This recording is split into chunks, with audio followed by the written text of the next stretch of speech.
এইটা মূলত আমাদের হচ্ছে গাইবান্ধা শহর থেকে প্রায় আধা কিলোমিটার আসলে এখানে ৭৫ নম্বর রেলগেট, ৭৫ নম্বর রেলগেট, যেটা আমরা সামনে দেখতে পাবো ৭৫ নম্বর রেলগেট, এবং ৭৫ নম্বর রেলগেট এবং টিটিসি গাইবান্ধা টিটিসির মাঝ বরাবর আপনারা এই সরিষা ক্ষেতের ইয়েটা দেখতে পারবেন, যেটা দেখতে তুলনামূলক এতটাই সুন্দর, যেটাতে আমরা যেহেতু দুপুর টাইমে আসছি সে কারণে খুব বেশি আসলে এখানে মানুষ কিংবা দর্শনার্থী আমরা দেখতে পাচ্ছি না।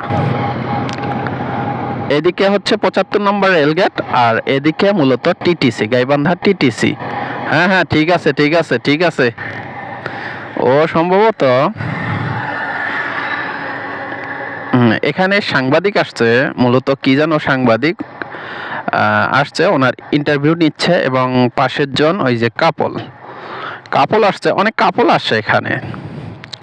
যাই হোক, বেশি কাপল আসলে অবশ্য কট খাওয়ার একটা সম্ভাবনা থাকে, কেননা এই টিটিসির মধ্যে কিছু পোলাপাইন আছে যারা এইগুলোতেই ব্যস্ত থাকে। তাই আপনারা যদি আসতে চান এখানে অবশ্যই একটু সতর্কতা অবলম্বন করে আসবেন, এবং কাপল হিসাবে যদি না আসা যায় সেটাই বেস্ট হবে আমার মতো।